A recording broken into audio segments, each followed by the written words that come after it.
Hello बच्चों, कैसे हो? होप सब बढ़िया हो और बढ़िया ही रहना। तो स्कॉट डमी की तरफ से आ चुका है एक और नया वीडियो जहां पे हम लोग देखने वाले हैं कि एनटीपीसी रेलवे में जो इंपॉर्टेंट क्वेश्चन पूछा जा सकता है वही वाला चीज़ हम लोग फिर से डिस्कस करेंगे। इससे पहले ऑलरेडी एक वीडियो आ चुका है, ये हम लोग का दूसरा वीडियो होने वाला है। और उससे पहले हम लोग एनटीपीसी एक्सप्रेस नामक एक सीरीज चल रहा था, तो वो सीरीज को भी अच्छे से देख लेना, जहाँ पे तुम लोग का कंसेप्ट भी क्लियर हो जाएगा, साथ ही साथ तुम लोग का अच्छा खासा प्रैक्टिस भी हो जाएगा। ठीक है, अभी जो बच्चे यहाँ पे नया वीडियो को देख रहे हैं तो उनसे एक ही रिक्वेस्ट रहेगा कि पहला वाला वीडियो को देखो अच्छे से, उसके बाद ये वाला वीडियो में आओ, ताकि तुमको ज्यादा से ज्यादा प्रैक्टिस करने के लिए क्वेश्चन मिल जाए। बात समझ में आ गया यहाँ पे सबको? चलो, अगर सबको ये चीज समझ में आ गया, लेट्स स्टार्ट द वीडियो और देखते हैं कि आज का जो पहला क्वेश्चन है वो क्या होने वाला है। तो कल हम लोग कुछ क्वेश्चंस कर रहे थे जहां पे हम लोग को 2 क्वेश्चन गलत निकला, तो उसमें से एक क्वेश्चन जो गलत था वो वाला हम लोग आज यहाँ पे सॉल्व कर लेते हैं। ठीक है, जो ये था ये वाला क्वेश्चन। ठीक है, अब ये वाला क्वेश्चन में क्या था बेसिकली, देखो यहाँ पे यही सेम क्वेश्चन आ गया क्या फिर से? यहाँ पे तो चेंजेस ही नहीं आया, वही सेम क्वेश्चन आ गया। ये था, रुको 2 मिनट रुक जाओ। हाँ, ये तो वही क्वेश्चन आ गया ना, इसमें कोई चेंजेस नहीं आया। चेंजेस कैसे नहीं आया?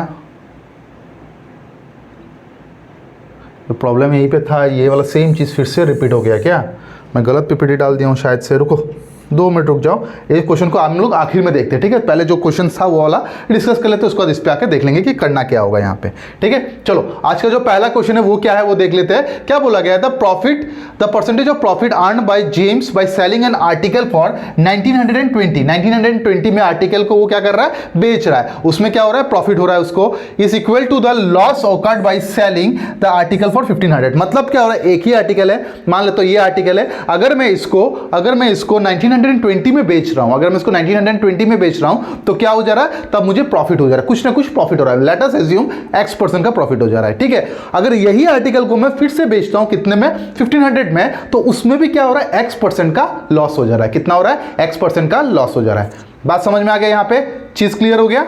ठीक है, अब तुमको क्या बोला गया कि what should be the selling price, उसका सेलिंग प्राइस कितना होना चाहिए to make a profit of 10%, ताकि उसमें 10% का क्या हो जाए? 10% का तुम्हारा प्रॉफिट हो जाए। बात समझ में आ रहा है? चीज क्लियर हो गया? ठीक है, अगर ये चीज क्लियर हो गया तो let's move to the solution. यहां पे इसको सॉल्यूशन कैसे करोगे? देखो सीधा सा बात है, जब भी ऐसा केस दे दे कि तुमको यहां पे प्रॉफिट या लॉस परसेंटेज निकालना है और तुमको 2 केसेस दे दिया गया, तो हमेशा याद रखना हम लोग का सबसे इंपॉर्टेंट प्रायोरिटी क्या रहेगा? सबसे इंपॉर्टेंट प्रायोरिटी रहेगा कि हम लोग को सीपी निकालना पड़ेगा। ठीक है, तो इस केस में सीपी निकालने के लिए क्या करोगे कि CP will be equal to जो दोनों एसपी दिया गया था, जो दोनों एसपी दे दिया गया था, ये एक SP1 था, ये तुम्हारा SP2 था, दोनों SP1 plus SP1 plus SP2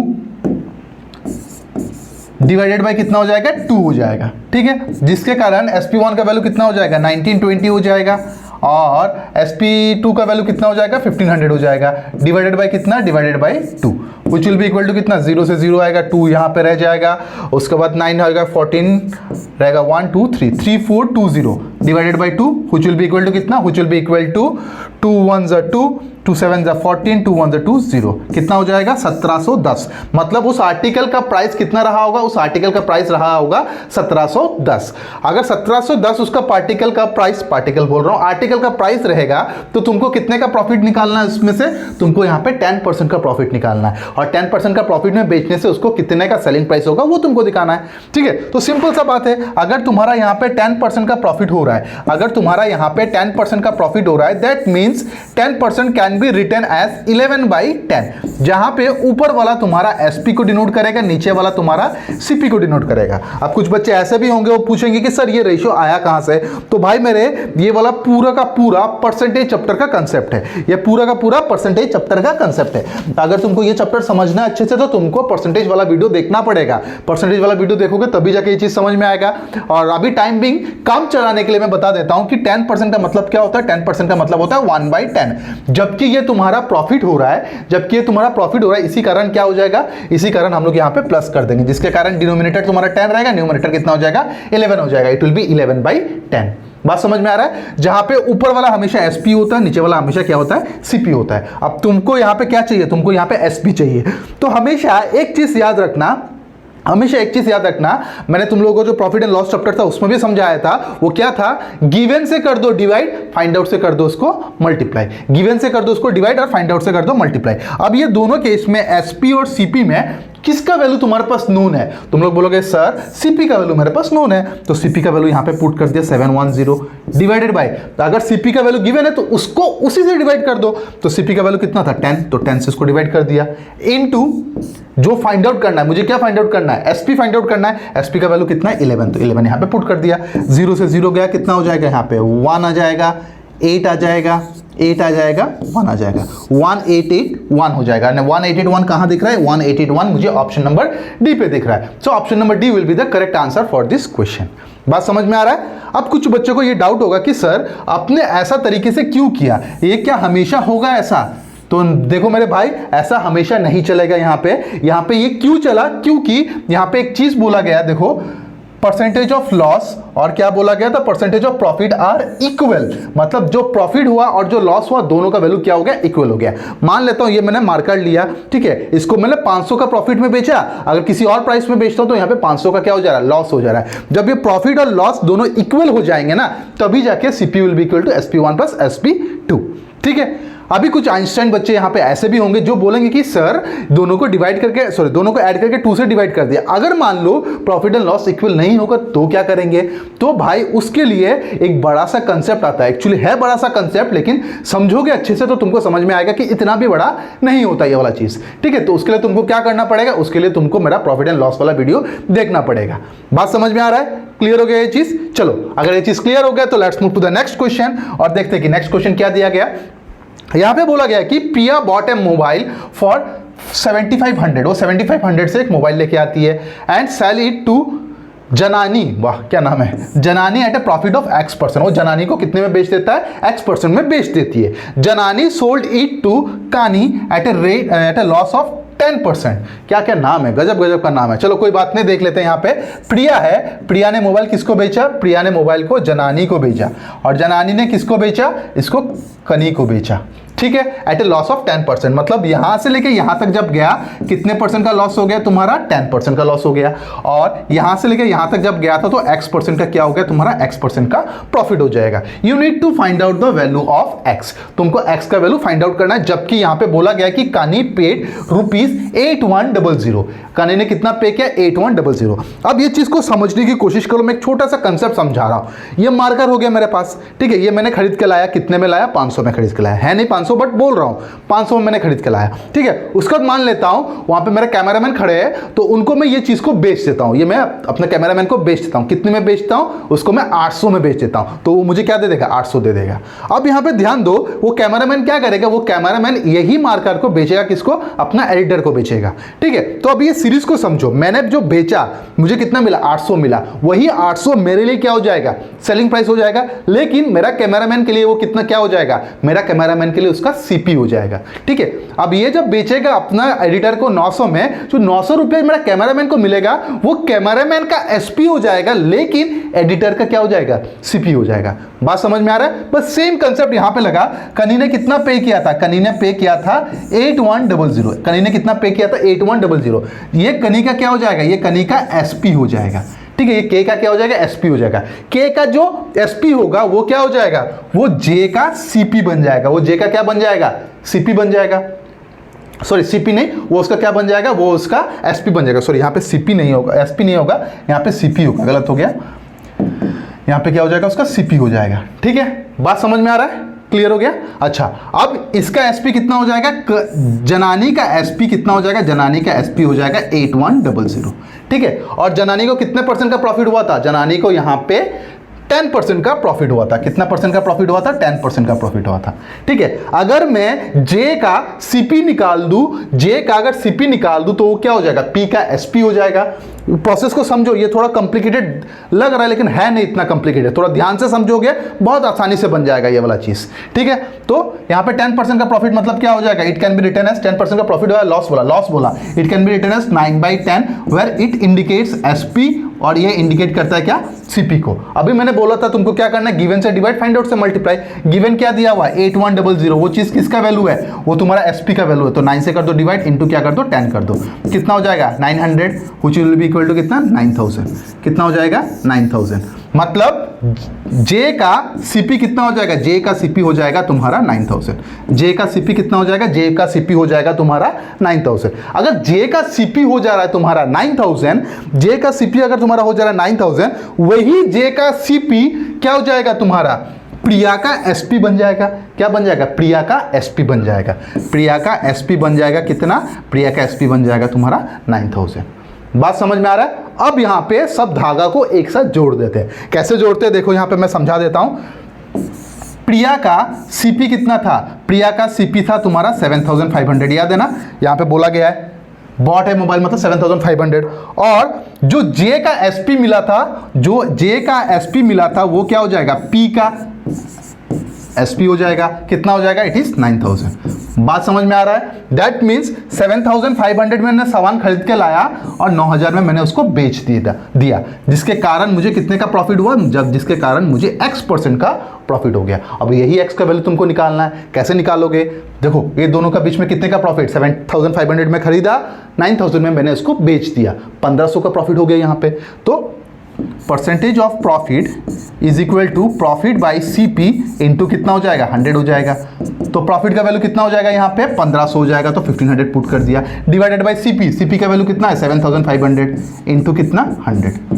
2 0 से 2 0 गया, 5 1 15 1 15 15 5 टाइम्स, 5 कितना टाइम्स 20 टाइम्स, जिसके कारण मुझे कितना मिल जाएगा x का वैल्यू, या फिर बोल सकते हो प्रॉफिट का वैल्यू कितना हो जाएगा 20%। और क्वेश्चन में प्रॉफिट का वैल्यू कितना दे दिया गया, x% दे दिया गया। दैट मीन्स यही x% का वैल्यू कितना हो जाएगा 20 हो जाएगा। और ये 20 तुमको कौन सा ऑप्शन में दिख रहा है, ये 20 मुझे ऑप्शन नंबर बी पे दिख रहा है। तो option number B will be the correct answer for this question. बात समझ में आ रहा है। बहुत ज़्यादा खिचड़ी बन रहा है, लेकिन खिचड़ी में नहीं फंसना है, धीरे धीरे चीज़ों को सॉल्व करना है, ठीक है। मान लो 3 लोग हैं, मैंने उसको बेचा, जो पैसा वो मुझे देगा वो मेरे लिए एसपी होगा, लेकिन उसके लिए सीपी होगा। जब वो तीसरे आदमी को बेचेगा, तीसरा आदमी जो उसको पैसा देगा वो उसके लिए एसपी होगा, लेकिन तीसरे आदमी के लिए सीपी हो जाएगा। तो बस यही चीज़ कंटिन्यू होकर जा रहा है, यही वाला कंसेप्ट लगा के मैंने इसका आंसर निकाल लिया। बात समझ में आ रहा है। अगर ये समझ में नहीं आ रहा तो मुझे कमेंट सेक्शन में बता देना कि सर समझ में नहीं आया, तो नेक्स्ट क्लास में इसको फिर से एक्सप्लेन कर दूंगा।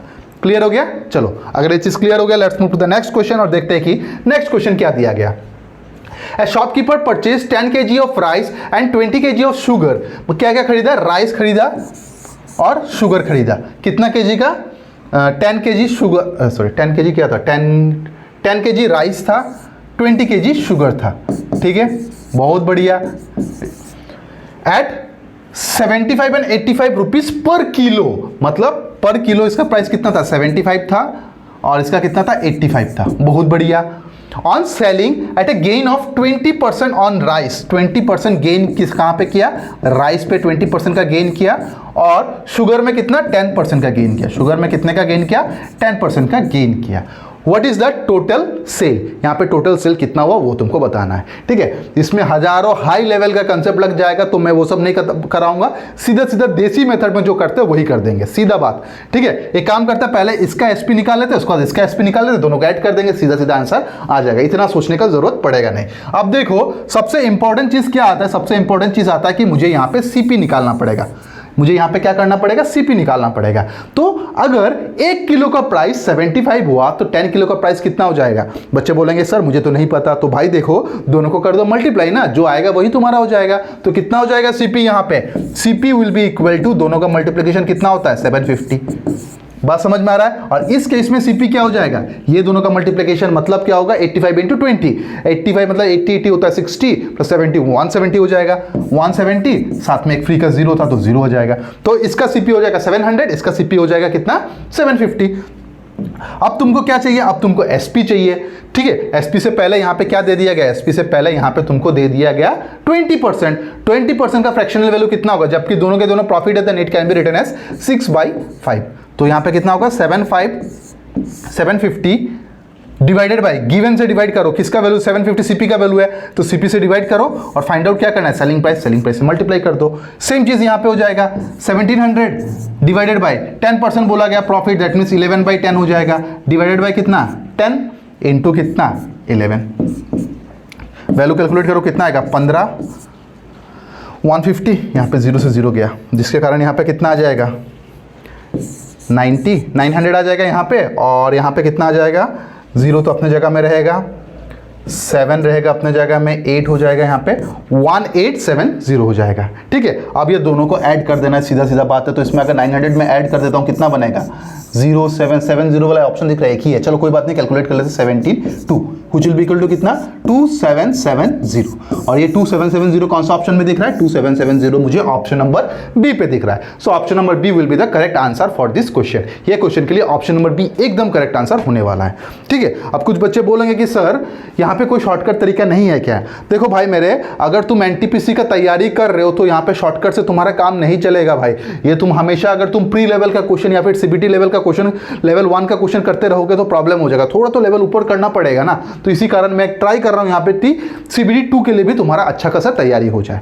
बात समझ में आ रहा है? तो इसीलिए मैं बोलता हूं कि जो प्रैक्टिस करो जोर लगा के प्रैक्टिस करो, ये नहीं कि बस सीबीटी 1 क्लियर कर रहे हो सीबीटी 2 में जाकर बैठ जा रहे हो, ऐसा नहीं करना। मेहनत कर रहे हो एकदम एंड तक मेहनत करो ताकि रिजल्ट भी अच्छा खासा आ जाए।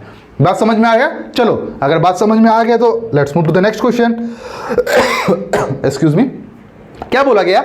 ए tangent drawn to a circle of radius 28 centimetre from an external point 53 centimetre from the centre of the circle, find the length of the tangent. सीधा सा बात है, जब भी ज्योमेट्री का क्वेश्चन आए डायग्राम देखो, डायग्राम नहीं है तो डायग्राम बनाओ, तो डायग्राम बना लेते भाई मेरे, क्या बात है यहाँ पे, क्या बड़ी बात है। चलो, हमारे पास तो बहुत मजेदार चीज है, मैं डायग्राम बना लेता हूँ। यहाँ पे कहाँ गया भाई? हाँ, मैं डायग्राम बना लेता हूँ, ये हो जाएगा।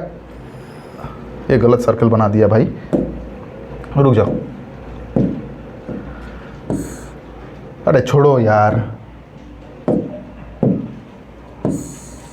ये हो जाएगा तुम्हारा सर्कल। ठीक है, ये अगर सर्कल हो जाएगा, ये उसका क्या हो जाएगा? सेंटर हो जाएगा। अब क्वेश्चन में क्या बोला गया? A tangent is drawn from a circle of radius कितना 28, तो इसका रेडियस कितना हो जाएगा 28 हो जाएगा। ठीक है, एंड एक्सटर्नल पॉइंट 53 मीटर, मतलब एक टेंजेंट, यहां से टेंजेंट मतलब क्या है? सर्कल का एक पॉइंट को टच करके ऐसे जा रहा है। ठीक है, यहां पे हो जाएगा टेंजेंट, एंड सेंटर से वो पॉइंट, ये जो पॉइंट है ये सेंटर से कितना 53 है, तो यहां से एक लाइन ड्रॉ कर लेता हूं। ठीक है, और ये पॉइंट कितना हो जाएगा 53, तो ये कितना हो जाएगा 53 मीटर्स। कितना हो जाएगा तुम्हारा? ये गलत हो गया क्या डायग्राम? रुक जाओ 2 मिनट रुक जाओ, इसको मैं अच्छे से बना लेता हूँ। अगर डायग्राम अच्छे से बनेगा नहीं तो तुमको समझ में भी नहीं आएगा। रुको,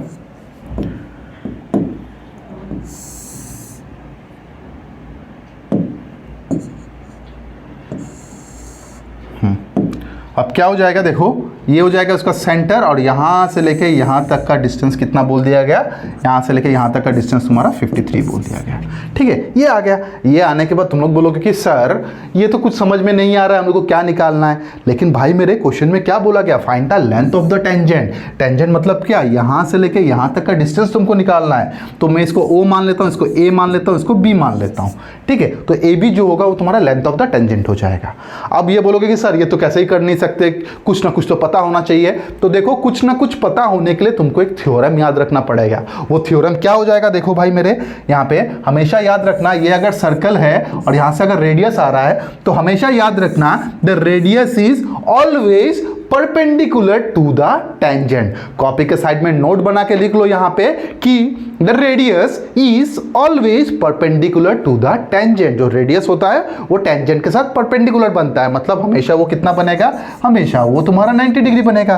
तो अगर इस केस में हम लोग देखें, तो हम लोग को यहाँ पे भी 90 डिग्री मिलना चाहिए। क्यों? क्योंकि वो मेरा रेडियस है, ओ बी जो है मेरा, ओ ए जो है वो मेरा रेडियस है, और ए बी जो है वो मेरा टेंजेंट है। That should be perpendicular to each other. और अगर इन दोनों परपेंडिकुलर हो रहा है, that means I can say that triangle AOB is a right angle triangle. वो क्या बन जाएगा तुम्हारा? Right angle triangle. और अगर राइट एंगल ट्राइंगल बन रहा है दैट मींस क्या हो जाएगा यहाँ पे? तो हमारा पाइथागोरस थ्योरम लगेगा। और पाइथागोरस थ्योरम क्या कहता है? बेस का स्क्वायर, बेस क्या था यहाँ पे 28 का स्क्वायर प्लस परपेंडिकुलर का स्क्वायर, यहाँ पे परपेंडिकुलर क्या हो जाएगा? AB का square will be equal to hypotenuse. Hypotenuse क्या होता है? 90 डिग्री का ऑपोजिट साइड जो होता है उसको हम लोग हाइपोटेनियस कहते हैं, उसका स्क्वायर, दैट इज 53 का स्क्वायर। ठीक है। आप बोलोगे कि सर इतना लंबा कैलकुलेशन कैसे करेंगे, कुछ तो आइडिया दे दीजिए। तो सीधा सा बात है भाई, मैंने यहाँ पे यूनिट डिजिट पहले ही देख लिया था। यूनिट डिजिट में मेरे को एक चीज़ समझ में आ गया कि आंसर कैसे निकालना है। तो सीधा सीधा बात देखो, यहाँ पे अगर मैं यहाँ पे ए बी स्क्वायर रखता हूँ, ठीक है, मैं यहाँ पे ए बी स्क्वायर रखा हूँ, इसको अगर पूरा का पूरा स्क्वायर करने की जरूरत नहीं, मैं बता सकता हूँ स्क्वायर कैसे करते हो, लेकिन यहाँ पे करने की जरूरत नहीं, मैं बस बता रहा हूँ। यूनिट में कितना है 3 का स्क्वायर कितना होता है 9, तो 9 यहाँ पे लिख दिया, ठीक है। और यहाँ पे क्या है 8 का स्क्वायर कितना होता है, 8 का स्क्वायर होता है 64, मतलब यूनिट डिजिट में कितना आ रहा है 4 आ रहा है 4। ये इधर प्लस उस तरफ जाकर माइनस हो जाएगा, बचेगा कितना 5, ठीक है। अब तुम 5 पे देखे 5 पे टिक कर सकते हो यहाँ पे, लेकिन भाई मेरे ये स्क्वायर है तो इसका स्क्वायर रूट हो जाएगा। मतलब क्या हो रहा है, किसी भी यूनिट डिजिट में अगर 5 है और उसका स्क्वायर रूट करोगे तभी भी निकल के क्या आएगा 5 ही आएगा। दैट मीन्स यहाँ पे 5 ऑप्शन में एक ही दिख रहा है, that is my option number B. Option number B मेरा करेक्ट आंसर होगा। पूरा कैलकुलेशन करने का तुमको जरूरत भी नहीं पड़ेगा, यहाँ पे पूरा कैलकुलेशन करोगे तो बहुत लेंदी प्रोसेस हो जाएगा। यहाँ पे बात समझ में आ रहा है? बस इतना समझो कि अगर इसे 25 हो गया, इसका स्क्वायर करोगे कितना आएगा, स्क्वायर रूट करोगे कितना आएगा 5 आ जाएगा। 2-3 में करा के दिखा देता हूं। जैसे कि मान लो 225 आ जाएगा, इसका यूनिट डिजिट में क्या है 5, इसका स्क्वायर रूट करने से कितना आएगा 5। मतलब अगर यूनिट डिजिट में 5 है, अगर वो परफेक्ट स्क्वायर है तो उसका अगर स्क्वायर रूट करोगे तो आंसर में भी तुम्हारा 5 आएगा। एक और एग्जांपल ले लो, सबसे छोटा एग्जांपल 25 कितना आ जाएगा, इसका भी 5 आ जाएगा। जैसे मान लो रूट ओवर ऑफ 625 क्या आ जाएगा, इसका आ जाएगा 25। देखो यूनिट डिजिट में 5 है तो यहाँ पे भी 5 आया, यूनिट डिजिट में 5 है तो यहाँ पे भी 5 आया। वही वाला चीज़ यहाँ पे हुआ है। देखो यूनिट डिजिट में कितना है 5 है, दैट मीन्स मेरा स्क्वायर रूट करने का भी 5 आएगा। और कौन सा ऑप्शन में दिख रहा है, वो मुझे ऑप्शन नंबर बी पे दिख रहा है। बात समझ में आ रहा है? क्लियर हो गया? सब कुछ सही है यहाँ पे? चलो अगर सब कुछ सही है तो let's move to the next question. अच्छा एक चीज़ और दिखा देता हूँ ना, ये काम आ जाएगा, छोड़ो अभी नहीं, जब हम लोग कैलकुलेशन वाला क्लास करेंगे ना तब मैं दिखाऊंगा कि कैसे स्क्वायर और स्क्वायर रूट निकाला जाता है। ठीक है, अभी यहाँ बताने जाऊँगा, चीज़ें लेंदी हो जाएगा। बात समझ में आ रहा है? ठीक है। और प्लीज़ अगर तुमको कैलकुलेशन वाला क्लासेस चाहिए तो मुझे एक बार कमेंट सेक्शन में बता देना कि हाँ सर हम लोग को कैलकुलेशन वाला क्लासेस चाहिए, तब जाकर मैं चीज़ को प्रिपेयर करूँगा यहाँ पे। बात समझ में आ रहा है? ठीक है, चलो let's move to the next question. क्योंकि अगर कैलकुलेशन तुम नहीं कर रहे हो ना तो बहुत ज़्यादा दिक्कत हो जाएगा बाद में। ठीक है, तो इसीलिए अब से कैलकुलेशन करो। और कैलकुलेशन करने के लिए एक चीज़ याद रखना भाई, मेरे बेस एकदम क्लियर होना चाहिए। अभी बेस बोले तो क्या, 1 से लेकर 30 का स्क्वायर, 1 से लेकर 20 का क्यूब, 1 से लेकर 30 का टेबल, ये तुमको बहुत अच्छे से याद होना पड़ेगा। अगर याद नहीं हो रहा तो बहुत ज़्यादा प्रॉब्लम हो जाएगा। बात समझ में आ रहा है? चलो अगर समझ में आ रहा है तो let's move to the next question. क्या बोला गया, the total surface area of a cube is equal to the total surface area of a cube is equal to the area of the bottom of a cuboid। Cuboid का नीचे जो part है उसका area. Cuboid कैसे होता है, cuboid कुछ इस तरीके का होता है। क्या मेरे पास यहाँ पे क्यूबॉइड होता तो मैं दिखा देता तुम लोगों को। क्यूबॉइड है ही नहीं यहाँ पे रूम में। चलो क्यूबॉइड कैसा होता है, क्यूबॉइड कुछ इस तरीके का दिखता है। ठीक है, क्यूबॉइड कुछ इस तरीके का दिखता है। उसका नीचे का जो एरिया है, नीचे का एरिया मतलब ये वाला एरिया, ठीक है, ये जो बटम वाला एरिया है, ये area is equal to the total surface area of another cube. एक और क्यूब के साथ वो क्या हो जा रहा है, इक्वल हो जा रहा है। ठीक है, बहुत बढ़िया। एंड हाइट, उस क्यूबॉइड का हाइट कितना है 9, मतलब इसका हाइट कितना है तुम्हारा 9 सेंटीमीटर है। Find out the side of the cube, हम लोग को क्यूब का साइड निकालना है। ठीक है, क्वेश्चन लेंदी है लेकिन सोचोगे, दिमाग लगाओगे, चुटकी में आंसर आएगा। कैसे आएगा मैं दिखा देता हूँ। सबसे पहले भाई मेरे इस चीज़ को मैं रब कर देता हूँ, यहाँ पे रब करके मैं तुमको समझाता हूँ कि करना कैसे है इसको। सबसे पहले क्या बोला गया, volume of a cuboid. Volume of a cuboid कितना होता है, length into breadth into height, which is equal to कितना दे दिया गया, 1080 दे दिया गया। ठीक है, 1080 दे दिया गया। अब बोलोगे कि सर यहाँ पे एरिया ऑफ द बॉटम कैसे निकालेंगे, नीचे का एरिया को हम लोग कैसे निकालेंगे। देखो एक छोटा सा एग्जांपल मैं दिखाता हूँ। यहाँ पे मेरे पास क्यूबॉइड नहीं है लेकिन मैं क्यूबॉइड जैसे एक चार्जर लेके आया हूँ। देखो ये मान लेता हूँ मेरा क्या है, क्यूबॉइड है, चार्जर है। ठीक है, ये तुम्हारा हाइट दे दिया गया, नीचे का एरिया चाहिए बस तुमको। ठीक है, नीचे का तुमको क्या चाहिए, एरिया चाहिए। और नीचे का एरिया क्या होता है, नीचे का एरिया को अच्छे से देखोगे तो एक रेक्टेंगल टाइप चीज़ बन रहा है। ठीक है, और रेक्टेंगल का एरिया क्या होता है, लेंथ इंटू ब्रेथ। मतलब वहाँ से अगर मैं हाइट को हटा देता हूँ, यहाँ से अगर मैं हाइट को हटा देता हूँ तो मेरा नीचे का एरिया आ जा रहा है। बस वही वाला चीज़ यहाँ पे मैं लगाऊंगा, बस यही वाला कंसेप्ट मैं यहाँ पे लगाऊंगा। देखो कैसे, यहाँ से अगर मैं हाइट को हटा देता हूँ तो लेंथ इंटू ब्रेथ आएगा और वही मेरा क्या हो जाएगा, रेक्टेंगल का एरिया हो जाएगा। नीचे का बॉटम वाला पार्ट क्या है, रेक्टेंगुलर फॉर्म में है। तो यहाँ पे हाइट का वैल्यू कितना था, देखो length into breadth is equal to 1080 हो जाएगा। हाइट का वैल्यू कितना था, 9 था, तो 9 मैंने यहाँ पे पुट कर दिया, which will be equal to कितना हो जाएगा, 9 12 टाइम्स 120। तो लेंथ इंटू ब्रेथ, या फिर मैं बोल सकता हूँ area of bottom, area of bottom का वैल्यू कितना हो जाएगा, 120 हो जाएगा। ठीक है, और यही 120 किसके साथ इक्वल हो रहा है, यही 120 इक्वल हो रहा है मेरा स्क्वायर का स्क्वायर बोल रहा हूं, क्यूब का सरफेस एरिया के साथ। तो क्यूब का सरफेस एरिया कितना है 6a²। अब बोलोगे सर आपको कैसे पता चला? मुझे पता नहीं चला, तुमको ये सब चीज मेंसुरेशन में पढ़ना पड़ेगा। अगर नहीं पढ़े हो बहुत गलती कर रहे हो भाई मेरे, क्योंकि मेंसुरेशन से क्वेश्चन पक्का आता है एक ना एक। ठीक है, तो ये दे दिया, इसके साथ कौन इक्वल हो जाएगा 120 इक्वल हो जाएगा, हो गया इक्वल। अब देखो वो ये कितना टाइम्स में जाएगा 20 टाइम्स में जाएगा, जिसके कारण मेरा a² का वैल्यू कितना हो जाएगा 20 हो जाएगा, और a का वैल्यू कितना हो जाएगा, a का वैल्यू हो जाएगा √20। ठीक है, अब √20 को कैसे लिख सकते हैं हम लोग? मैं तो डायरेक्टली बोल दूंगा मेरा आंसर 2√5 हो जाएगा, लेकिन तुमको समझाने के लिए मैं बता देता हूं √20 कैन बी रिटन एज 4 × 5। ठीक है, और यही चीज को मैं लिख सकता हूं ना √4 × √5। √4 का वैल्यू कितना हो जाता है 2 हो जाता है, और यहाँ पे कितना हो जाएगा 5 हो जाएगा। तो 2√5 जहां पे दिखेगा वही तुम्हारा करेक्ट आंसर हो जाएगा, और इस केस में it is your option number D. So option number D will be the correct answer for this question. ये क्वेश्चन के लिए ऑप्शन नंबर डी एकदम करेक्ट आंसर होने वाला है। बात समझ में आया कि नहीं? यहाँ पे चीजें क्लियर हो रही है? ठीक है, अगर चीजें क्लियर हो रही है तो let's move to the next question और देखते हैं कि नेक्स्ट क्वेश्चन क्या दिया गया। अब ये नेक्स्ट क्वेश्चन आ जाता है तुम्हारा अलजेब्रा का क्वेश्चन। ठीक है, एनटीपीसी का जो तुम्हारा टायर 1 होने वाला है या फिर सीबीटी 1 होने वाला है, उसमें आई होप सो कि तुम्हारा इतना क्वेश्चन नहीं आएगा कहाँ से, अलजेब्रा से, बट स्टिल उसका कुछ बेसिक कंसेप्ट जानना जरूरी होता है। ठीक है, वो बेसिक कंसेप्ट क्या हो जाएगा मैं यहाँ पे बता देता हूँ। सबसे पहले क्या दे दिया गया यहाँ पे x²। एक काम करता हूँ, इसको मैं छोटा कर लेता हूँ ना, ताकि मुझे स्पेस मिल जाए ज़्यादा सम करने के लिए। ठीक है, रुक जाओ 2 मिनट होल्ड कर लो इसको, मैं इसको छोटा कर लेता हूँ, बस क्वेश्चन दिखना चाहिए और कुछ नहीं चाहिए मुझे। ठीक है, इनफ स्पेस हो गया। चलो अब कर लेते हैं, यहाँ पे क्या दिया गया, यहाँ पे x², इतना छोटा कर दिया मुझे ही नहीं दिख रहा, चलो कोई बात नहीं, x² x - 1 is equal to 0। अब इस इक्वेशन को मैं क्या करता हूँ, इस इक्वेशन को मैं x से डिवाइड कर देता हूँ। तो ठीक है, x से डिवाइड करूंगा, यहाँ पे x आएगा, यहाँ पे x आएगा, यहाँ पे x आएगा, और यहाँ पे भी x आ जाएगा, जिसके कारण यहाँ पे कितना होगा x - 5 - 1/x is equal to कितना हो जाएगा 0 हो जाएगा। x - 1/x is equal to कितना हो जाएगा 5 हो जाएगा। ये मिल गया। अब ये मिलते ही तुमको अभी क्या बोला गया, तुमको अभी बोला गया इसका वैल्यू फाइंड आउट करने के लिए। इसका वैल्यू कितना हो जाएगा x के पावर 6 माइनस x के power 4 minus x² - 1 divided by कितना x³। ठीक है, अब देखो इसको अलग अलग करके डिवाइड करते हैं। x³ से इसको डिवाइड कर दिया, माइनस x की पावर 4 से मैं x³ को मैंने डिवाइड कर दिया, माइनस x² से मैंने x³ को डिवाइड कर दिया, -1/x³ हो गया। ठीक है, सॉल्व करते हैं। यहाँ पे इसके साथ चला जाएगा, बचेगा कितना 3, इसके साथ चला गया बचेगा कितना 1, इसके साथ चला जाएगा ये बचेगा यहाँ पे 1, और यहाँ पे ये रह जाएगा। तो इसके कारण यहाँ पे कितना रहेगा x³ रहेगा, यहाँ पे माइनस यहाँ पे कितना रहेगा x रह जाएगा यहाँ पे, और यहाँ पे क्या रह जाएगा -1/x रह जाएगा, -1/x³ रह जाएगा। ठीक है, अब x³ जो है उसको साथ में लिख लेता हूँ, x³ - 1/x³ -x - 1/x।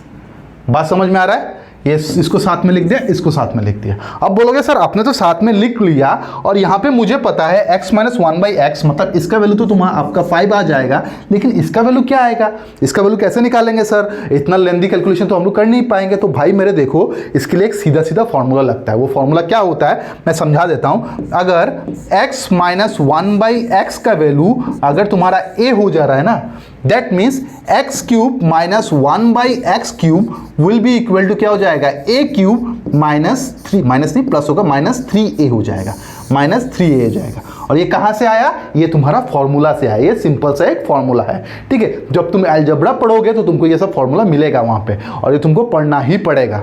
बात समझ में आ रहा है? तो सीधा सीधा देखो, अभी वैल्यू पुटिंग करके देख लेते हैं। यहाँ पे क्या होगा, a का वैल्यू कितना था 5, 5³ कितना होता है 125 हो जाता है, प्लस 3 into a का मतलब 3 into 5 दैट इज 15। तो यहाँ पे कितना आएगा 15 आ जाएगा, जिसके कारण इसका वैल्यू कितना आ जाएगा 140।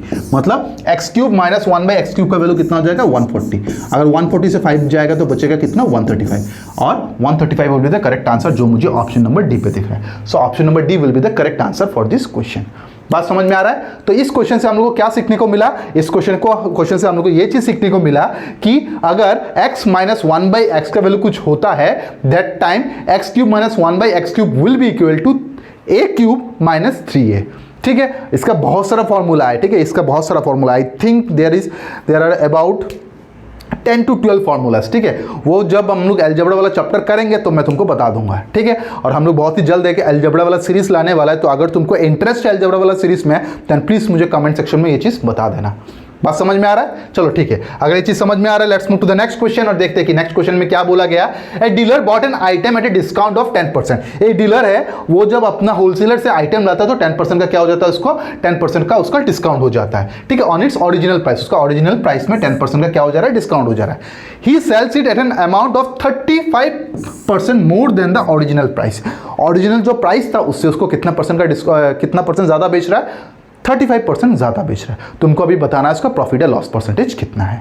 बात समझ में आ रहा है? अगर नहीं समझ में आ रहा है तो मैं यहाँ पे एक डायग्राम के थ्रू समझा देता हूँ, ठीक है। ये एक आदमी है, ठीक है, जिसको हम लोग होलसेलर कहते हैं। ये मेरा दुकानदार है, ठीक है, और ये हम कस्टमर हैं, ठीक है, ये हमारा कस्टमर है, ठीक है। इसके पास ओरिजिनल प्राइस था, लेट अस अज्यूम उसका ओरिजिनल प्राइस कितना था, 100 था, ठीक है। लेकिन इसको कितने का डिस्काउंट दे दिया, इसको 10% का डिस्काउंट दे दिया, जिसके कारण ये कितने में खरीद लिया, उसको 90 में खरीद लिया, ठीक है। जब ये अपने कस्टमर को बेचता है, जब वो अपने कस्टमर को सामान बेचता है तो कितना बेचता है, 35% मोर बेचता है, 35% मोर। और 35% मोर देन क्या, 35% more than the original price. Original price कितना था उसका, 100 में 35% मोर कितना हो जाता है, 135 हो जाता है। बात समझ में आ रहा है कि नहीं? यहाँ पे चीजें समझ में आ रही है, क्लियर हो गया? दैट मीन्स उसका सीपी कितना था, उसका सीपी था तुम्हारा 90 और बेच कितने में रहा है, 135। कितने का प्रॉफिट हो रहा है, 90 में खरीदा, 135 में मैंने बेचा, 45 का प्रॉफिट हो रहा है। तो 45 यहां पे लिख दिया डिवाइडेड बाय सीपी। सीपी कितना है तुम्हारा 90, सीधा सा बात है, दिख रहा है 50% का प्रॉफिट हो रहा है। 45 ऑन द 45 2 टाइम्स 2 कितना टाइम्स, 50 टाइम्स। तो there is a profit of कितना, 50%। There is a profit of कितना, 50%। सीधा सा बात है। और ये 50% कौन सा ऑप्शन में दिख रहा है, 50% मुझे ऑप्शन नंबर बी पे दिख रहा है। So option number B will be the correct answer for this question. अब कुछ बच्चे बोलेंगे कि सर हम लोग को तो वो मेथड समझ में नहीं आया, आप कोई दूसरा तरीके से बताओ। तो बता देता हूँ भाई, देखो वो प्राइस, ओरिजिनल प्राइस कितना था, 100 था, और दुकान वाले को कितने में मिला, 90 में मिला। और 90 को जो दुकान वाला खरीद के लाया वो उसका क्या हो जाएगा, तुम्हारा सीपी हो जाएगा, ठीक है। अब बोला गया ओरिजिनल प्राइस से 35% मोर। ओरिजिनल प्राइस है 100, उसमें 35% मोर का मतलब क्या होता है, 135। और 135 में क्या कर दे रहा है, बेच दे रहा है, वो क्या हो जाएगा उसका, वो उसका एसपी हो जाएगा, ठीक है। सीपी है तुम्हारे पास, एसपी है तुम्हारे पास, तुमको क्या चाहिए, profit percentage. And profit percentage is equal to profit by CP into कितना, 100 हो जाएगा। 90 में खरीदा, 135 में बेचा, कितने का प्रॉफिट हो रहा है, 45 का प्रॉफिट हो रहा है। तो यहाँ पे मैंने 45 लिख दिया, डिवाइडेड बाय सीपी कितना है, 90 इंटू कितना, 100, और जिसके कारण मेरा आंसर कितना हो जाएगा, 50%। और 50% कौन सा ऑप्शन में दिख रहा है, 50% मुझे ऑप्शन नंबर बी पे दिख रहा है। So option number B will be the correct answer for this question. ये क्वेश्चन के लिए ऑप्शन नंबर बी एकदम करेक्ट आंसर होने वाला है। बात समझ में आ गया, चीजें क्लियर हो गई? चलो ठीक है, अगर ये चीज क्लियर हो गया let's move to the next question और देखते हैं कि नेक्स्ट क्वेश्चन क्या दिया गया यहाँ पे। नेक्स्ट क्वेश्चन है हम लोग का ट्रिगोनोमेट्री का क्वेश्चन। और अच्छा हाँ, कल एक ट्रिगोनोमेट्री का क्वेश्चन गलत आया था, वो गलत प्रिंट हो गया था, ठीक है। वो क्वेश्चन एग्जिस्ट नहीं करता था, वहां पे कुछ प्रॉब्लम हो गया जिसके कारण वो पीपीटी में एंटर हो गया था, ठीक है। तो इसी कारण उसके बारे में डिस्कशन नहीं करेंगे, इसके बारे में डिस्कशन कर लेते हैं, ठीक है। जो चीज दिया गया उसको लिख लेते हैं यहाँ पे, cos A plus B is equal to कितना हो जाएगा, इज इक्वल टू -1, ठीक है। एक एक करके सॉल्व करते उसके बाद में देखेंगे। अभी -1 कॉस के टेबल में कहाँ आता है? तुम लोग बोलोगे कि सर माइनस तो कॉस के टेबल में नहीं आता है, लेकिन +1 आता है। किस में आता है, 0 में आता है, ठीक है। तो हमेशा याद रखना उसका डायरेक्ट ऑपोजिट साइड वाला माइनस आएगा, उसका डायरेक्ट ऑपोजिट साइड वाला माइनस आएगा। दैट मीन्स कितने में आएगा, यहाँ पे कॉस का कितने वैल्यू में -1 आता है, कॉस का 180 डिग्री में माइनस आता है। That means is equal to, instead of -1 मैं यहाँ पे कॉस 180 लिख सकता हूँ, ठीक है। अब मैं यहाँ पे एक इनलीगल काम करने वाला हूँ, illegal in the sense maths का इनलीगल, दैट इज मैं यहाँ पे फंक्शन को कैंसिल कर देता हूँ, ठीक है। बेसिकली होता नहीं है बट कंपिटिटिव एग्जाम में कुछ भी कर सकते हो, दोनों को कैंसिल कर देता हूँ, जिसके कारण बचेगा कितना यहाँ पे, a plus B is equal to कितना हो जाएगा, 180 हो जाएगा, ठीक है। इसको ऐसे रहने देते हैं। नेक्स्ट वाला पार्ट में देखते हैं क्या दिया गया यहाँ पे, cosec a minus B is equal to कितना, √3 नहीं है, सॉरी 2/√3 है, 2/√3 है। 2/√3 कब आता है, कॉसेक के टेबल में 2/√3 कब आता है? तुम लोग बोलोगे सर 60 में आता है, तो इसके जगह में डायरेक्टली मैं कॉसेक 60 लिख सकता हूँ। तो यहाँ पे लिख लेता हूँ, cosec a minus B is equal to क्या हो जाएगा, कॉसेक 60। कैसे?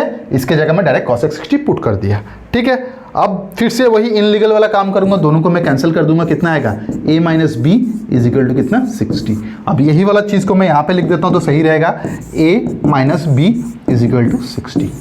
ठीक है, अब तुमको a और b का वैल्यू चाहिए। याद है ना मैंने क्या बोला था, पहले वाले का अगर वैल्यू निकालना हो, पहले कौन सा a का वैल्यू निकालना है तो दोनों का सम कर दो और 2 से डिवाइड कर दो। दोनों का सम कितना आ जाएगा 20 40 240 240 divided by 2 which is equal to कितना 120। और बाद वाले का निकालना है तो क्या करोगे, दोनों को माइनस कर दोगे, 180 minus 60 divided by 2 which will be equal to कितना 120 divided by 2 which is equal to कितना 60। आ गया, खत्म हो गया कहानी यहाँ पे। ठीक है, पहले वाले का निकालना है सम करके 2 से डिवाइड कर दो, आखिरी वाले का निकालना है तो माइनस करके 2 से डिवाइड कर दो। a और b का वैल्यू आ गया। तुमको क्या बोला गया, you need to find out a by b का होल स्क्वायर। a का वैल्यू कितना हो जाएगा, a का वैल्यू 120, b का वैल्यू कितना हो जाएगा 60 का होल स्क्वायर कितना आएगा 2 टाइम्स में जाएगा, 2 का स्क्वायर कितना होता है 4 होता है। 4 कौन सा ऑप्शन में दिख रहा है, 4 मुझे ऑप्शन नंबर बी पे दिख रहा है। So option number B will be the correct answer for this question. ये क्वेश्चन के लिए ऑप्शन नंबर बी एकदम सटीक आंसर होने वाला है। बात समझ में आया कि नहीं, यहाँ पे चीज क्लियर हो गया। चलो ठीक है, अगर चीजें क्लियर हो रही है यहाँ पे तो let's move to the next question और देखते हैं कि नेक्स्ट क्वेश्चन क्या दिया गया यहाँ पे। The ratio of monthly income of A and B is, चलो डायग्राम ही बना लेते हैं। ठीक है, ए यहाँ पे हो जाएगा, बी यहाँ पे होगा। अच्छा, मैं हर क्वेश्चन में डायग्राम बना बना के कर रहा हूँ तो इसका मतलब ये भी नहीं कि तुम भी एग्जामिनेशन में करो, मैं तुमको समझा रहा हूँ, इसी कारण मैं ये चीज़ें कर रहा हूँ। ठीक है, अगर तुम कर रहे हो खुद से तो ट्राई करना जितना हो सके स्टेप को स्किप करो, जितना स्टेप स्किप करोगे उतना ही तुम्हारे लिए अच्छा रहेगा। ठीक है, वही तुम्हारे लिए शॉर्टकट बन जाएगा। बात समझ में आ रहा है। चलो, इसका इनकम कितना था भाई मेरे, इसका इनकम था तुम्हारा 8:7। ठीक है, एंड मंथली एक्सपेंस कितना था, इसका मंथली एक्सपेंस था तुम्हारा, एक्सपेंस का मतलब क्या होता है खर्चा, कितना है खर्चा 6:5, जिसके कारण दे सेव्स, उसका सेविंग्स कितना हो जा रहा है, उसका सेविंग्स हो जा रहा है 7,000 और 7,000, दोनों का 7,000 सेविंग्स हो रहा है। ठीक है, अब मैं छोटा सा एक एग्जांपल देता हूँ, क्या हो जाएगा, मेरा सैलरी है 10,000, सैलरी छोड़ो, मान लेता हूं मेरा खर्चा है 7,000, मेरा खर्चा कितना है 7,000, मैं बचाता कितना हूं, मैं बचाता हूं 3,000। तो भाई मेरे मुझे बताओ मेरा सैलरी कितना होगा, 12,000 तो हो नहीं सकता। क्यों, क्योंकि मेरा खर्चा ही तुम्हारा कितना है 7,000 का है और मेरा सेविंग्स कितना है 3,000 के मिलके कितना हो रहा है 10,000 ही हो रहा है। दैट मीन्स मेरा सैलरी कितना हो सकता है, मेरा सैलरी 10,000 ही हो सकता है। इससे हम लोग क्या सीखने को मिला, इससे हम लोग को ये सीखने को मिला कि इनकम इज इक्वल टू क्या होगा, expense plus savings. Black money का बात नहीं कर रहा हूँ मैं यहाँ पे। ठीक है, income is equal to expense plus savings. बात समझ में आ रहा है। अगर कोई तुमको बोले कि सेविंग्स निकालना है तो savings will be equal to क्या, इनकम माइनस एक्सपेंस। ठीक है, इनकम माइनस क्या हो जाएगा, एक्सपेंस हो जाएगा। बात समझ में आ रहा है। अब देखो इस क्वेश्चन में अगर देखेंगे तो देखो इसका इनकम कितना है 8, इसका एक्सपेंस कितना है 6। ठीक है, इसका इनकम कितना है 7, इसका इनकम कितना है 5। मतलब 7 रुपया कमा रहा हूं, 5 रुपया में 5 रुपया में खर्चा कर रहा हूं। 7 रुपया में कमा रहा हूं, 5 रुपया में खर्चा कर दे रहा हूं। सेविंग्स कितना हो रहा है मेरा, सेविंग्स मेरा 2 का हो रहा है, मतलब 2 रुपये का खर्चा हो रहा है। तो 2 रुपये का खर्चा तो 2 रुपये का सेविंग्स तो नहीं हो रहा है मेरा। यहाँ पे कितने का सेविंग्स हो रहा है, मुझे यहाँ पे 7,000 का सेविंग्स हो रहा है। दैट मीन्स यही 2 यूनिट का वैल्यू कितना हो जाएगा 7,000 हो जाएगा। यही 2 यूनिट का वैल्यू कितना हो जाएगा 7,000 हो जाएगा। सीधा सा बात है भाई, अगर मैं इनकम से एक्सपेंस हटा देता हूँ सेविंग्स आएगा, तो मेरा कैलकुलेशन के हिसाब से 2 आया, बट क्वेश्चन के हिसाब से कितना आना चाहिए था 7,000। दैट मीन्स यही 2 यूनिट का वैल्यू कितना हो जाएगा 7,000। अब कुछ बच्चे पूछेंगे कि सर आपने यूनिट क्यों पुट किया। भाई मेरे ये जो दिया गया है वो तुम्हारा रेशियो में है, और रेशियो में हमेशा क्या करते हैं हम लोग, यूनिट का कैलकुलेशन करते हैं। ठीक है, तो जिसके कारण यहाँ पे कितना आ जाएगा 2 यूनिट का वैल्यू 7,000, 1 यूनिट का वैल्यू कितना हो जाएगा 3500 हो जाएगा। ठीक है, अब तुमको क्या बोला गया क्वेश्चन में आप बोला गया है कि you need to find out the income, sum of their income. इनका इनकम का सम चाहिए। इसका इनकम कितना है, इसका इनकम है 8, इसका इनकम है कितना 7। 8 + 7 कितना होता है, 8 + 7 होता है 15। मतलब तुमको अभी 15 यूनिट का वैल्यू निकालना है। तुमको यहाँ पे 15 यूनिट का वैल्यू निकालना है। तो 15 यूनिट का वैल्यू कितना हो जाएगा 3500 इंटू कितना 15। 3500 इंटू कितना हो जाएगा 15। तो अगर मैं इसको कैलकुलेट करता हूँ तो कितना आएगा, 10 टाइम्स जाएगा 35,000। ये 5 यूनिट डिजिट में 5 आना चाहिए, यूनिट डिजिट में 5 52500 तो आएगा, यही तुम्हारा आंसर होगा। इतना क्या सोचना है, इट विल बी कितना 52500। सिंपल सा बात है, यही तुम्हारा क्या हो जाएगा, यही तुम्हारा आंसर हो जाएगा। बात समझ में आ रहा है कि नहीं, यहाँ पे चीज़ क्लियर हुआ? ठीक है, क्लियर हो रहा है ना? ठीक है, अब मैंने ऐसा क्यों किया, देखो यहाँ पे 5 है, यहाँ पे 5 है, 5 5 से कितना होना, 25, मतलब 2 0 के बाद 5 आना चाहिए। 2 0 वाला 5 बस एक ही ऑप्शन में दिख रहा है, ये वाला, तो यही तुम्हारा आंसर हो जाएगा। हमेशा कैलकुलेशन करने की जरूरत थोड़ी ना होता है, कभी कभार ऑप्शन भी तुमको आंसर दे देता है। बात समझ में आ रहा है? चलो भाई, अगर ये चीज़ें समझ में आ रहा है तो let's move to the next question और देखते हैं कि नेक्स्ट क्वेश्चन क्या दिया गया यहाँ पे। नेक्स्ट क्वेश्चन यहाँ पे दिया गया इन ए सर्कुलर रेस। ये रेस का क्वेश्चन कल भी था, आज भी आया, चलो कोई बात नहीं। सर्कुलर रेस ऑफ 625, डिस्टेंस कितना हो जाएगा यहाँ पे 625, सीधा सा बात है भाई, 625 मीटर्स हो जाएगा। ठीक है, A and B start from the same point, मतलब क्या होगा, ये तुम्हारा सर्कुलर रेस है, ए और बी एक ही पॉइंट से स्टार्ट कर रहे हैं रेस को। ठीक है, डायरेक्शन देख लेते हैं, let us speed of this one in the same direction, मतलब ए भी इस डायरेक्शन में जा रहा है और बी भी इसी डायरेक्शन में जा रहा है। ठीक है, ए का स्पीड कितना है, ए का स्पीड है तुम्हारा 90 किलोमीटर पर आवर और बी का कितना है 72 किलोमीटर पर आवर। ठीक है, अब यहाँ पे एक कंसेप्ट लगेगा, कंसेप्ट को कहते हैं हम लोग रिलेटिव स्पीड। अब रिलेटिव स्पीड का मतलब क्या होता है, रिलेटिव स्पीड का मतलब होता है एक दूसरे के साथ रिलेशन में क्या स्पीड आता है। ठीक है, तो उसके लिए सिंपल से एक फॉर्मूला होता है, अगर उन लोग सेम डायरेक्शन में जा रहे हैं ना, दोनों स्पीड का सब्ट्रैक्शन कर दो, अगर उन लोग डिफरेंट डायरेक्शन में जा रहे हैं तो दोनों को क्या कर दो, ऐड कर दो। क्वेश्चन में क्या बोला गया, they run in the same time, और क्या सेम डायरेक्शन बोला गया, क्या सेम डायरेक्शन बोला गया यहाँ पे, they run in the same direction. तो सेम डायरेक्शन जाने से क्या होगा, दोनों का सब्ट्रैक्शन कर देना है। तो ये दोनों का सब्ट्रैक्शन करेंगे तो कितना आएगा, देखो 8 आएगा और 10 आएगा, 18 आ जाएगा। कितना आ जाएगा, 18 आ जाएगा, 18 ही आएगा ना, 8 जाएगा कितना, 80 + 10, हाँ 18 आ जाएगा। तो स्पीड कितना आ जाएगा तुम्हारा, स्पीड यहाँ पे 18 किलोमीटर पर आवर हो जाएगा, 18 किलोमीटर पर आवर हो जाएगा। बात समझ में आ रहा है, चीज़ें क्लियर हो रही है यहाँ पे? ठीक है, अगर चीज़ें क्लियर हो जा रही है यहाँ पे तो नेक्स्ट पार्ट में क्या बोला गया, नेक्स्ट पार्ट में बोला गया कि कितना टाइम बाद they will, after how much time will they meet for the first time, पहली बार वो कितना टाइम बाद मीट करेंगे वो तुमको बताना है। That means you need to find out the time, और टाइम भी किस में दिया गया, सेकंड्स में दिया गया। यहाँ पे क्या है, किलोमीटर पर आवर, तो हमारा फर्ज बनता है कि इसको मैं कन्वर्ट करूँ। ठीक है, तो किलोमीटर पर आवर से मीटर पर सेकंड जाने के लिए हम लोग किससे मल्टीप्लाई करते हैं, 5/18 से मल्टीप्लाई करते हैं, जिसके कारण इसका स्पीड कितना हो जाएगा, 5 मीटर पर सेकंड। मतलब 18 किलोमीटर पर आवर भी लिख सकते हो या फिर 5 मीटर पर सेकंड भी लिख सकते हो, लेकिन क्वेश्चन का डिमांड था मीटर पर सेकंड में, तो यही वाला कैलकुलेशन में लगेगा। So time will be equal to कितना, distance by time will be equal to distance by speed, distance by speed. Distance कितना था 625, स्पीड कितना था 5 था, 5 से अगर मैं कैंसिल करता हूँ कितना हो जाएगा 125 सेकंड्स, कितना हो जाएगा 125 सेकंड्स, यानी 125 सेकंड्स कौन सा ऑप्शन में दिख रहा है, 125 सेकंड्स तुमको ऑप्शन नंबर सी पे दिख रहा है। So option number C will be the correct answer for this question. ठीक है, अब मैं यहाँ पे थोड़ा सा सजेशन देना चाहता हूँ तुम लोगों को। वो सजेशन ये होगा कि अगर तुम स्पीड, डिस्टेंस एंड टाइम कर रहे हो ना, तो तुम्हारा एक रिस्पॉन्सिबिलिटी बनता है कि तुम ये जो रेस वाला क्वेश्चन है उसको भी करो, क्योंकि अभी जो नया पैटर्न आ रहा है ना, वो पैटर्न में रेस से बहुत ज़्यादा क्वेश्चन पूछा जा रहा है। तो ये टॉपिक को इग्नोर मत करो, उसको भी कर लो, क्योंकि इससे बहुत ज़्यादा क्वेश्चन कल भी था आज भी है। ठीक है, तो मे भी एग्जाम में भी पूछा जा सकता है, तो प्लीज़ उस पर थोड़ा कंसंट्रेट करना और देखना कि इसको किस तरीके से सॉल्व किया जा सकता है। ठीक है, और मैं बहुत ही जल्द ट्राई करूंगा ये रेस वाला भी कंसेप्ट तुम लोग को समझा दूं।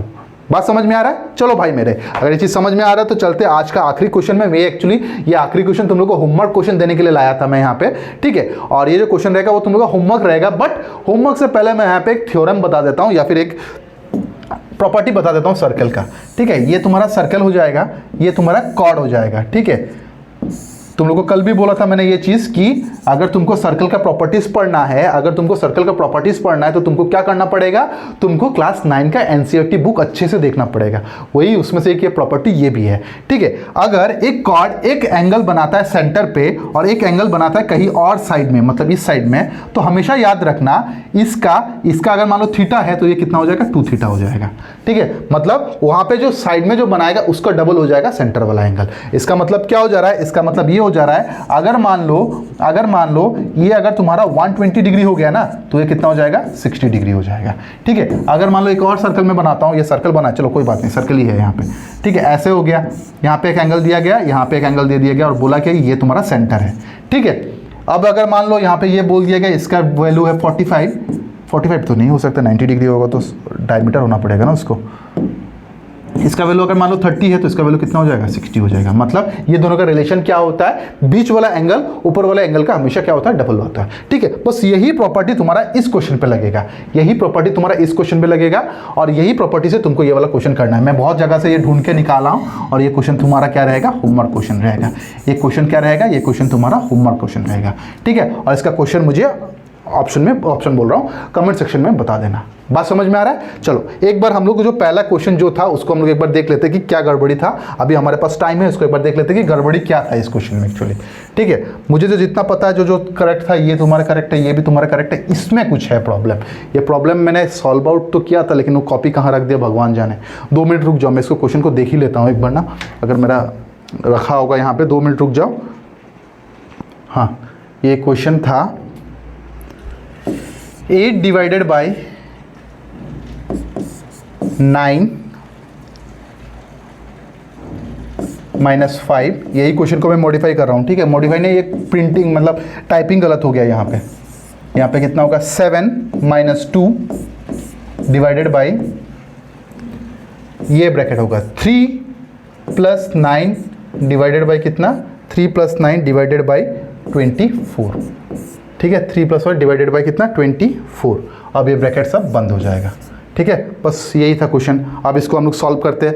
ठीक है, इसको हम लोग सॉल्व कैसे करेंगे, जो चीज़ हम लोग को सॉल्व करना चाहिए इसको कर लेते हैं। यहाँ पे 8 हो जाएगा, यहाँ पे कितना हो जाएगा 4 हो जाएगा, डिवाइडेड बाई ये ब्रैकेट रह जाएगा, यहाँ पे कितना आएगा 5 आएगा, डिवाइडेड बाई ये ब्रैकेट को क्लोज ऐसे ही रहने देते हैं, इसको ओपन नहीं करते यहाँ पे। ठीक है, इसको हम लोग ओपन नहीं करते यहाँ पे। अब 3 प्लस 9 बाई 24। ठीक है, अब जो ब्रैकेट था उसको हम लोग क्या कर लेंगे, क्लोज कर लेते हैं। ठीक है, बस इसका मतलब क्या था, यहाँ पे ये ब्रैकेट गलत दे दिया गया था और कुछ नहीं, और एक 9 एक्स्ट्रा लिखा गया था, ये 9 नहीं होना चाहिए था, ये 3 प्लस 9 डिवाइडेड बाई 24 होना चाहिए। तो मतलब क्वेश्चन कुछ इस तरीके का होना चाहिए। तो अगर मुझे हटाना पड़ेगा तो मैं किसको हटाऊंगा, रुक जाओ 2 मिनट रुक जाओ। ये चीज़ तुम्हारा यहाँ पे नहीं होना चाहिए था। ठीक है, तो इसको मैं हटा देता हूँ यहाँ से।